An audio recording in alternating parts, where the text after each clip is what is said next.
اعوذ باللہ من الشیطان الرجیم بسم اللہ الرحمن الرحیم ولا يحسبن الذين كفروا سبقوا انهم لا يعجزون واعدوا لهم ما استطعتم من قوة ومن رباط الخيل ترهبون به عدو الله وعدوكم وآخرين من دونهم لا تعلمونهم الله يعلمهم وما تنفقوا من شيء في سبيل الله يوفى إليكم وأنتم لا تظلمون۔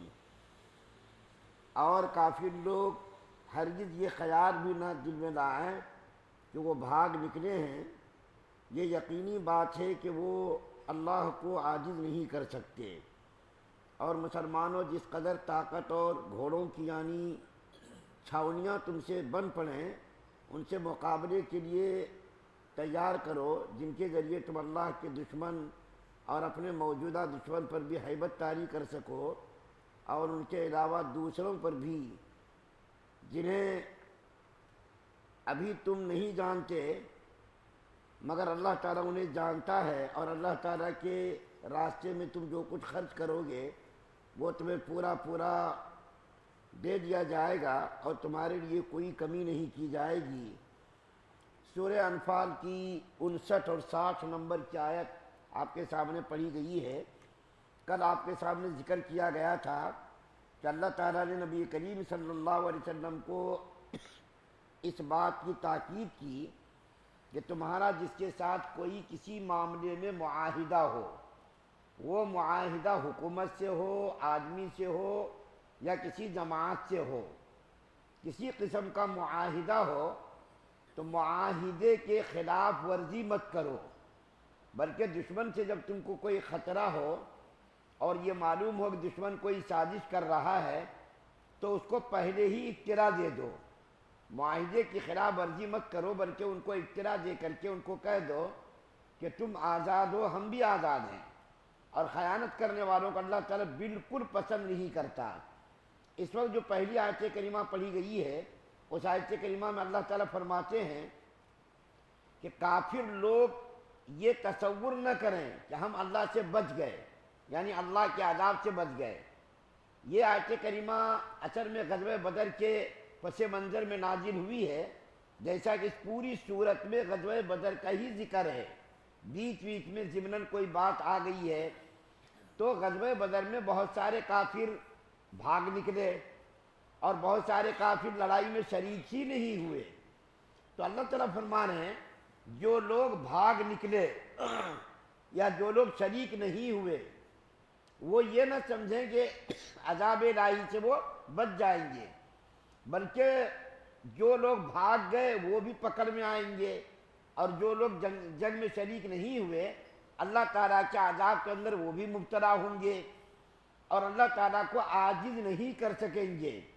اس آیت کریمہ کے ضمن میں مفسرین نے لکھا ہے کہ اگر کسی آدمی کو کسی مصیبت سے بلا سے نجات مل جائے، کوئی آدمی مصیبت کے اندر مبتلا ہوا اور اللہ تعالیٰ نے اس مصیبت سے نجات دے دی اور اس بلا سے اللہ تعالیٰ نے بچا لیا، تو آدمی نے اگر توبہ نہیں کی، اگر مصیبت سے بچ گیا تو اس کو توبہ کرنی چاہیے، یا اللہ تیرا شکر ہے تو نے فلاں مصیبت سے فلاں بلا سے تو نے بچا لیا۔ اس کے باوجود بھی اگر وہ آدمی توبہ نہیں کرتا، اپنی سرکشی کے اندر بڑھتا رہتا ہے اور وہ یہ سمجھتا ہے کہ میں تو بچ گیا ہوں، اب کچھ ہونے والا نہیں، تو اس کی غلط فہمی ہے، اللہ تعالیٰ کے عذاب کے اندر مبتلا ہونے کا دوبارہ اندیشہ ہے۔ دوسری آیت کریمہ جو پڑھی گئی ہے، اس آیت کریمہ کے اندر اللہ تعالیٰ نے مسلمانوں کو جنگی تیاریاں کرنے کا حکم دیا ہے۔ 60 نمبر کی جو آیت پڑھی گئی ہے، اس آیت کریمہ کے اندر اللہ تعالیٰ نے مسلمانوں کو جنگی تیاریوں کا حکم دیا ہے کہ ہر وقت جنگی تیاریوں میں تم لگے رہو۔ وہ جنگی تیاری چونکہ قرآن قیامت تک کے لیے آیا ہے اور اس کا حکم قیامت تک کے لیے نافذ ہونے والا ہے، جس زمانے میں جس ہتھیار کی بھی ضرورت ہو اس ہتھیار کی تیاری میں لگے رہو، کبھی دشمن سے غافل مت رہو بلکہ جنگی تیاریوں میں لگے رہو۔ ایک زمانے میں تیروں سے لڑائی ہوتی تھی، نیزوں سے لڑائی ہوتی تھی، تلوار سے لڑائی ہوتی تھی، اور جنگوں کے اندر گھوڑوں کا استعمال ہوتا تھا۔ جس زمانے میں اس کی ضرورت تھی اس زمانے میں اس کی تیاری کرنی ضروری تھی۔ تیروں کی تیاری ہے، گھوڑوں کی تیاری ہے، یا اسی طریقے تلوار ہے، نیزہ ہے، جس قسم کی جنگوں میں سامان کی استعمال کی ضرورت پڑتی ہے وہ سامان تیار کرنا اس زمانے کے لیے ضروری تھا۔ لیکن یہ موجودہ زمانے میں تلواروں کا استعمال نہیں ہو رہا، تیروں کا استعمال نہیں ہو رہا، اور اسی طریقے نیزوں کا استعمال نہیں ہو رہا۔ تو اس زمانے میں جس ہتھیار کی ضرورت ہے اس ہتھیار کو تیار کرنا ضروری ہے۔ مثال کے طور پر بندوق ہے، توپ ہے، اسی طریقے سے آج کے موجودہ زمانے میں ایٹم بم ہے۔ آپ کو معلوم ہے جس ملک کے پاس آج ہتھیاروں کا ذخیرہ ہے، ایٹم بم ہے، توپ ہے، بندوق ہے، آج اس سے دنیا ڈرتی ہے، اس کے اوپر حملہ کرنے کی کوئی جرات نہیں کرتا۔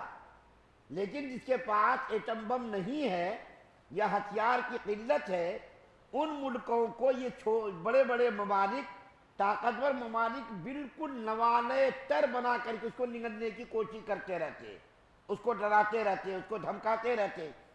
اب دیکھیے، میں بولنا تو نہیں چاہ رہا تھا لیکن بول رہا ہوں، اسرائیل کا ملک بالکل چھوٹا ملک ہے، اس کی تعداد کتنی ہے؟ 2 کروڑ بھی نہیں ہے۔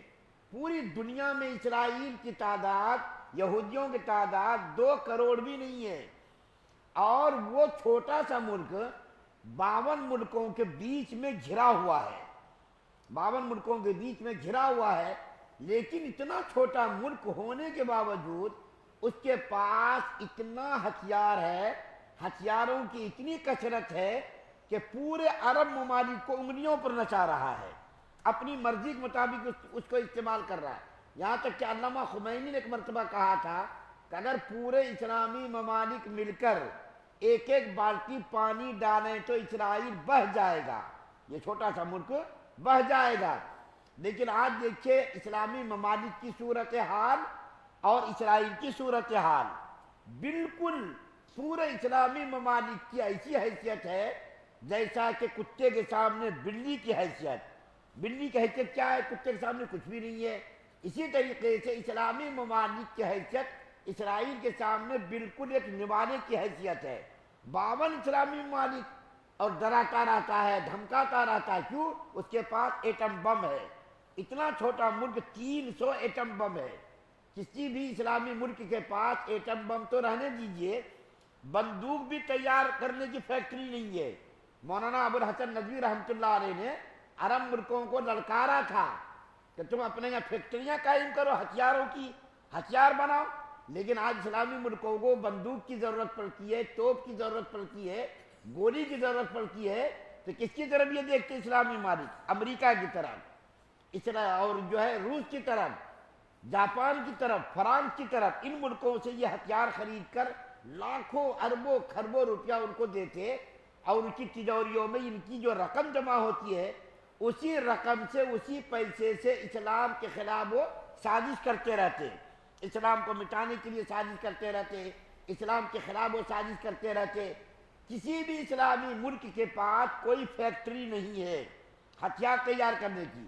اچھا، اس آیت کریمہ سے اللہ تعالیٰ نے اس بات کی طرف بھی اشارہ کیا کہ یہ ضروری نہیں ہے کہ تم دوسرے ملکوں کا مقابلہ کرو ہتھیار میں، کہ ان کے پاس ایٹم بم ہے ہم بھی ایٹم بم بنا لیں، ہمارے پاس پیسے نہیں ہیں تو ہم کہاں سے بنائیں گے بھائی، یا ان کے پاس یہ ہتھیار ہے ہم بھی ایسا کریں۔ ایسا ہی قرآن میں اللہ تعالیٰ بس تطاعتم کہہ رہے ہیں کہ تم اپنی قوت کے مطابق تیاری کرو، جتنی تمہارے پاس قوت ہے، طاقت ہے، اپنی قوت اور طاقت کے اعتبار سے اس کی تیاری کرو۔ اور آگے کیا؟ بقوہ، اس کا مطلب کیا ہے؟ جس زمانے میں جس ہتھیار کی ضرورت ہو اور جس ہتھیار کا استعمال ہو، جو ہتھیار اس زمانے میں رائج ہو، ان ہتھیاروں کو تیار کرو۔ اور ان ہتھیاروں کو تیار کرنے کا مقصد یہ ہے کہ دشمنوں پر ہیبت طاری کرو، تم سے دشمن ڈر جائیں، تم جو ہے دشمن کو ڈراتے رہو، یہ نہ ہو کہ تمہارا دشمن تمہارے گھر میں آ جائے، جیسا کہ آج ہو رہا کہ جب دل میں آ رہا اسرائیل۔ اس سے پہلے 1980 میں صدام حسین نے ایٹم بم کی تیاری کا پلان بنایا تھا، تو اسرائیل نے حملہ کر کے اس پلانٹ کو ہی تباہ کر دیا۔ 1980 میں اس ایٹم بم کا جو انہوں نے پلان بنایا تھا اور جس پلان پر اس کو بنانے کی تیاری تھی، اسرائیل نے حملہ کر کے اس پلان کو ہی تباہ و برباد کر دیا تاکہ صدام حسین ایٹم بم نہ بنا سکے۔ کسی بھی اسلامی ملک کو یہ ہمت اور جرت نہیں ہو رہی ہے، حالانکہ اللہ تعالیٰ نے دیکھے کتنے وسائل، کتنی دولت دی ہے ان کو، اتنی دولت کے باوجود بھی یہ سب کے سب لوگ قلاش ہیں، سب کے سب لوگ جو ہے مجبور ہیں، نہ کوئی ہتھیار بنا سکتے، نہ کسی اسے جو ہے اسلام کے دشمن کو آنکھیں دکھا سکتے۔ تو اللہ تعالیٰ کیا فرما رہے ہیں، ایک تو تم اپنی قوت کے مطابق ہتھیار تیار کرو، اور جس زمانے میں جس ہتھیار کی ضرورت پڑے، توپ ہو، بندوق ہو، یہاں تک کہ ایٹم بم کی بھی ضرورت پڑے تو ایٹم بم بھی تم بناؤ اگر تمہارے پاس طاقت ہے۔ ظاہر بات ہے اسلامی ملکوں پر طاقت ہی طاقت ہے، اور اس کے پاس جو ہے خزانہ ہی خزانہ ہے، سونے کا خزانہ ہے، پٹرول کا ان کے پاس مال ہے، ان کی زمین پر پٹرول کا خزانہ چھپا ہوا ہے، اس کو استعمال کر رہے ہیں۔ برے کاموں میں ان پیسوں کا استعمال تو کر رہے اسلامی ممالک، برے کاموں میں، لیکن وہ اسلامی ممالک کسی قسم کی دشمنوں سے لڑنے کی تیاری کرنے کے لیے تیار نہیں ہے۔ پھر آخر آیت میں اللہ فرما رہے ہیں کہ دیکھو جو تم تیاری کرنے میں پیسے خرچ کرو گے، ظاہر بات ہے لڑائی کے لیے جو ہتھیار تیار کیے جائیں گے، توپ ہے، بندوق ہے، یا کوئی بھی چیز ہے، تو اس کے لیے پیسہ خرچ ہوگا۔ تو اللہ تعالیٰ کیا فرما رہے ہیں، جو کچھ بھی تم پیسہ استعمال کرو گے اور دولت کا استعمال کرو گے ہتھیاروں کی، اللہ اس پر بھی تم کو اجر دے گا۔ یہ نہیں ہے کہ تم تیاری کر رہے ہو اسلامی ملکوں کی سرحدات کی حفاظت کے لیے، سرزمین جو ہے اسلامی ملکوں کی سرزمین ہے اس کے تحفظ کے لیے تم اگر پیسہ استعمال کرو گے، اس کے اوپر بھی اللہ تعالیٰ تم کو اجر دے گا۔ یہ نہیں ہے کہ تم استعمال کر رہے پیسہ اللہ اجر نہیں دے گا۔ اللہ اس کا وعدہ فرما رہے ہیں کہ جو کچھ بھی تم استعمال کرو گے، پیسہ خرچ کرو گے، ان پیسوں پر بھی تم کو اللہ تعالیٰ اجر دے گا۔